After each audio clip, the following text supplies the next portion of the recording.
Hi hello ನಮಸ್ಕಾರ ವೀಕ್ಷಕರೇ, ನಾನು ನಿಮ್ಮ ಡಾಕ್ಟರ್ ಸಂಹಿತಾ ಉಪಾಧ್ಯಾಯ. ಎಲ್ಲರೂ ಕ್ಷೇಮವಾಗಿದ್ದೀರಾ, ಆರೋಗ್ಯವಾಗಿದ್ದೀರಾ ಎಂದು ಭಾವಿಸ್ತೇನೆ ವೀಕ್ಷಕರೇ.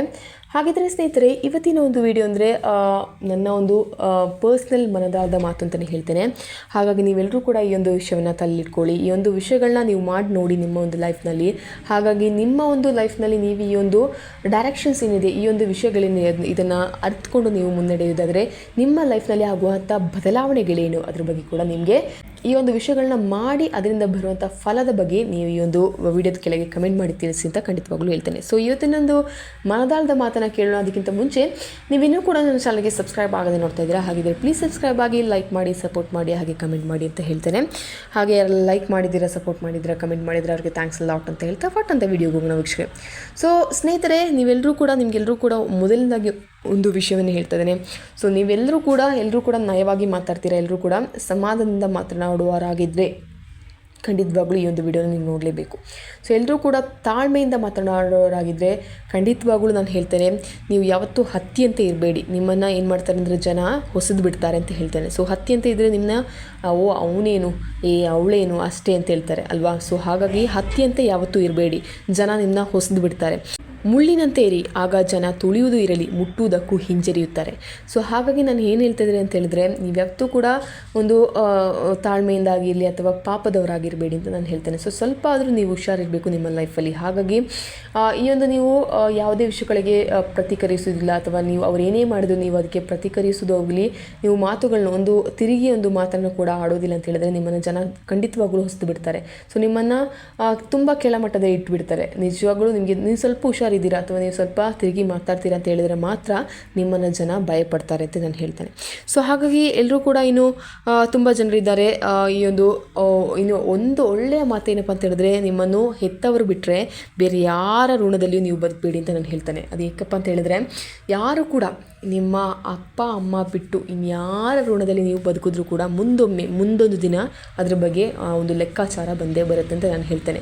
ಸೊ ಹೇಗಪ್ಪ ಅಂತ ಹೇಳಿದ್ರೆ, ನಿನ್ನ ಕಷ್ಟ ಸಮಯದಲ್ಲಿ ನಾನು ನಿನ್ನ ನೋಡಿದ್ದೇನೆ, ನಿನ್ನ ಕಷ್ಟ ಕಾಲದಲ್ಲಿ ನಾನು ನಿನ್ನ ನೋಡಿದ್ದೇನೆ. ಹಾಗಾಗಿ ನಿನ್ನ ಕಷ್ಟ ಕಾಲದಲ್ಲಿ ನಾನು ಬೇಕಾಗಿತ್ತು ನಿನಗೆ, ನಿನ್ನ ಕಷ್ಟ ಕಾಲದಲ್ಲಿ ನಾನೇ ಇದ್ದಿದ್ದು ನಿನಗೆ ಅನ್ನೋ ಮಾತು ಬಂದೇ ಬರುತ್ತೆ ಮುಂದೆ.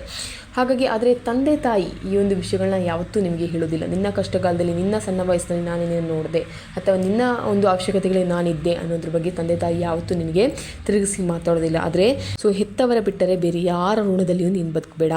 ಸಮಯ ಬಂದಾಗ ಎಲ್ಲರೂ ನಿನ್ನನ್ನು ಹೀಯಾಳಿಸ್ತಾರೆ ಅಂತ ಹೇಳ್ತಾನೆ. ಸೊ ಹಾಗಾಗಿ ಯಾರ ಋಣದಲ್ಲಿಯೂ ಬದುಕಲಿಕ್ಕೆ ಹೋಗಬೇಡಿ. ಸ್ವಂತ ಉದ್ಯಮವಿದೆಯಾ ಅಥವಾ ಸ್ವಂತ ಉದ್ಯೋಗವಿದೆಯಾ ಅದರಲ್ಲಿ ಬದುಕಿ ಅಂತ ನಾನು ಹೇಳ್ತೇನೆ. ಸೊ ಇದರಿಂದ ಮುಂದೆ ನೀವು ಯಾರಾದರೂ ಹಿಂದೆ ನಿಮ್ಮ ಒಂದು ಲೈಫ್ನಲ್ಲಿ ನೀವು ಯಾರಾದರೂ ಋಣದಲ್ಲಿ ಬದುಕಿದರೆ, ಅವರ ಒಂದು ಲೆಕ್ಕಾಚಾರದಲ್ಲಿ ಅಥವಾ ಹಣದಿಂದ ನೀವು ಬದುಕನ್ನು ಸಾಗಿಸ್ತಾ ಇದ್ದರೆ ಖಂಡಿತವಾಗ್ಲೂ ಮುಂದೊಂದು ದಿನ ನಿಮ್ಮ ಒಳ್ಳೆಯ ಸಮಯದಲ್ಲಿ ಈ ಒಂದು ಮಾತುಗಳು ಬಂದೇ ಬರುತ್ತೆ. ಹಾಗಾಗಿ ಖಂಡಿತವಾಗ್ಲೂ ಯಾವುದೇ ರೀತಿಯಲ್ಲಿ ತಂದೆ ತಾಯಿಯನ್ನು ಬಿಟ್ಟು ಯಾರ ಋಣದಲ್ಲಿಯೂ ಬದುಕಲಿಕ್ಕೆ ಹೋಗಬೇಡಿ ಅಂತ ನಾನು ಹೇಳ್ತೇನೆ. ಇನ್ನು ಯಾವತ್ತೂ ನಿಮ್ಮನ್ನು ಯಾವುದಾದ್ರೂ ವ್ಯಕ್ತಿಗಳು ದೂರ ಮಾಡ್ತಾ ಇದ್ದಾರೆ ಅಂತ ಹೇಳಿದ್ರೆ, ನಿಮ್ಮ ಒಂದು ಪ್ರೆಸೆನ್ಸ್ ಏನಿದೆ ಅದನ್ನು ದೂರ ಮಾಡ್ತಾ ಇದ್ದಾರೆ ಅಂದರೆ ಖಂಡಿತವಾಗ್ಲೂ ಬೇಡವಾದವರಿಗೆ ಮುಳ್ಳವಾಗುವ ಬದಲು ಕಲ್ಲಾಗಿರುವುದೇ ಲೇಸು ಅಂತ ನಾನು ಹೇಳ್ತೇನೆ. ಹಾಗಾಗಿ ಯಾರೂ ಕೂಡ ನಿಮ್ಮನ್ನು ದೂರ ಮಾಡ್ತಾ ಇದ್ದಾರೆ, ಯು ಜಸ್ಟ್ ಅವಾಯ್ಡ್ ಗೋ ಅವೇ ಅಂತ ನಾನು ಹೇಳ್ತೇನೆ. ಸೊ ನೀವು ಅವರಿಂದ ಯಾವತ್ತೂ ದೂರವಿರಿ ಅಂತ ನಾನು ಹೇಳ್ತೇನೆ. ಸೊ ಇದರಿಂದ ಯಾವತ್ತೂ ನೀವು ಕಲ್ಲಾಗಿರಿ. ನಿಮ್ಮ ಒಂದು ಬೇಜಾರಿರ್ಬೋದು, ನಿಮ್ಮ ಮನಸ್ಸಿನಲ್ಲಿ ಸಂಕಟವಿರ್ಬೋದು, ಅವ್ರನ್ನ ಯಾರೇ ಆಗಿರಲಿ ಇಟ್ಸ್ ಓಕೆ ಫೈನ್ ಅಂತ ಹೇಳಿ ನೀವು ದೂರ ಇರೋದೇ ಲೇಸು ಅಂತ ನಾನು ಹೇಳ್ತೇನೆ. ಸೊ ಇದರಿಂದ ಅವರೇ ಒಂದು ದಿವಸ ಈ ಒಂದು ವಿಷಯಗಳನ್ನೆಲ್ಲ ನೀವು ಕೊಟ್ಟ ಇಂಪಾರ್ಟೆನ್ಸ್ನ ಅರಿತು ಅವ್ರ ನಿಮ್ಮ ಮುಂದೆ ನಿಲ್ತಾರೆ ಅಂತ ಹೇಳ್ತೇನೆ. ಅದು ಬಿಟ್ಟು ನೀವು ದಿನಾಗಲೂ ಅವ್ರನ್ನ ಡಿಸ್ಟರ್ಬ್ ಮಾಡೋದಾಗಿರಲಿ, ಅವ್ರನ್ನ ಯೋಚನೆ ಮಾಡಿ ಕೊರಗೋದಾಗಿರಲಿ ಹಾಗಾಗಿ ಮಾಡಬೇಡಿ. ಇದು ನಿಜವಾಗ್ಲೂ ಅವರಿಗೆ ಒಂದು ಯಾರಿಗಾಗಲಿ ಡಿಸ್ಟರ್ಬೆನ್ಸ್ ಆಗುವ ಕೆಲಸವನ್ನು ನೀವು ಮಾಡಬೇಡಿ ಅಂತ ನಾನು ಹೇಳ್ತೇನೆ. ಇನ್ನು ಮೆಚ್ಚಿಸುವ ಪ್ರಯತ್ನವನ್ನು ಕೂಡ ಮಾಡಬೇಡಿ.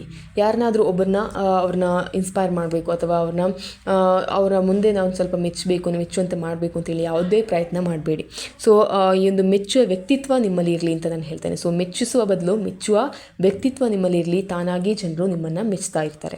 ಓಕೆನಾ. ಸೊ ನಿಮಗೆ ಗೊತ್ತಿಲ್ಲದೆ ನೀವು ಹೊರಗೆ ನಿಮ್ಮ ಹಿಂದೆ ತುಂಬ ಜನ ಮಾತಾಡ್ತಾರೆ, ನಿಮ್ಮನ್ನು ಮೆಚ್ತಾ ಇರ್ತಾರೆ. ನಿಮ್ಮ ಶತ್ರುಗಳೇನಿದ್ರೆ ಅವರೇ ಕೂಡ ನಿಮ್ಮ ಹಿಂದೆ ನಿಮ್ಮನ್ನು ಮೆಚ್ಚುವಾಗೆ ಮಾಡಿ, ನಿಮ್ಮ ವ್ಯಕ್ತಿತ್ವದಲ್ಲಿ ನೀವು ಮೆಚ್ಚುವಾಗೆ ಮಾಡಿ ಹೊರತು ಅವರಿಗೋಸ್ಕರ ನೀವು ಮೆಚ್ಚುವ ಪ್ರಯತ್ನವನ್ನು ಮಾಡಬೇಡಿ. ಇನ್ನು ತುಂಬ ಜನ ಕೆಲಸವಿರೋದಿಲ್ಲ, ಅಥವಾ ತುಂಬ ಜನ ಯಾವುದಾದ್ರೂ ಒಂದು ಹುಡುಗಿ ಆಗಲಿ ಹುಡುಗ ಆಗಲಿ ಯಾವುದೇ ಒಂದು ವಿಷಯಗಳನ್ನ ನೆನಪಿಸ್ಕೊಂಡು ನೀವು ಈ ಒಂದು ಅವ್ರನ್ನ ಯೋಚನೆ ಮಾಡ್ಕೊಂಡು ಇದ್ದ ಕೆಲಸವನ್ನು ಬಿಟ್ಟು ಒಳ್ಳೆಯ ಒಂದು ಅವಕಾಶವನ್ನು ಬಿಟ್ಬಿಡ್ತೀರಾ.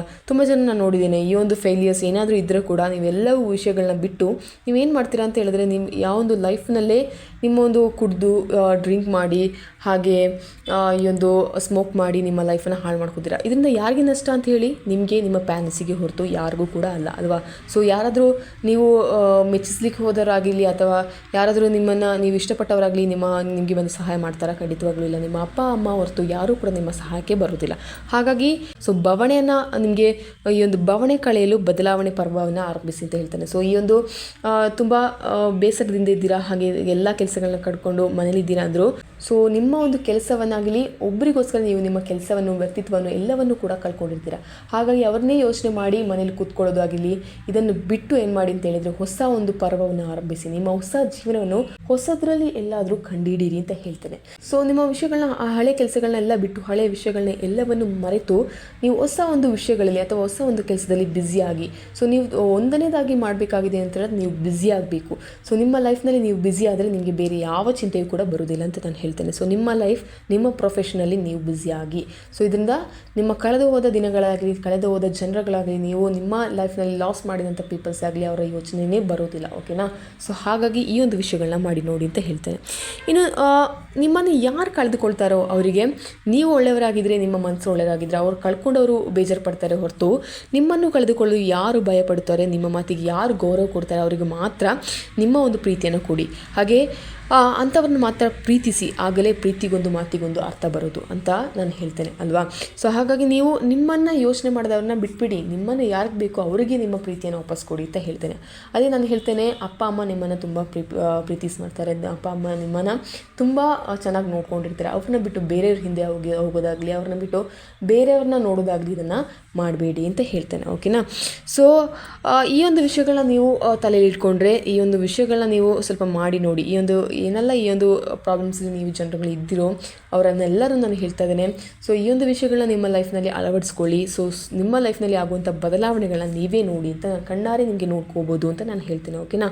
ಸೊ ಈ ಒಂದು ವಿಷಯಗಳನ್ನ ಮಾಡಿ ನೋಡಿ, ಆಮೇಲೆ ಬಂದು ಕಮೆಂಟ್ಸನ್ನು ಮಾಡಿ ಹೇಗಿದೆ ನಿಮ್ಮ ಲೈಫ್ ಅಂತೇಳಿ. ನೀವು ಬ್ಯುಸಿಯಾಗಿ, ನಿಮ್ಮ ಲೈಫ್ನಲ್ಲಿ ನೀವು ಬ್ಯುಸಿಯಾಗಿ, ನಿಮ್ಮನ್ನು ಯಾರು ಪ್ರೀತಿಸ್ತಾರೋ ಅವ್ರನ್ನ ಮಾತ್ರ ಪ್ರೀತಿಸಿ, ನಿಮ್ಮ ಹೆತ್ತವರ ಋಣದಲ್ಲಿ ಮಾತ್ರ ನೀವು ಬದುಕಿ ಅಂತ ನಾನು ಹೇಳ್ತೇನೆ. ಈ ಒಂದು 3 ಥಿಂಗ್ಸ್ ತುಂಬಾ ಇಂಪಾರ್ಟೆಂಟ್ ನಿಮ್ಮ ಲೈಫ್ನಲ್ಲಿ.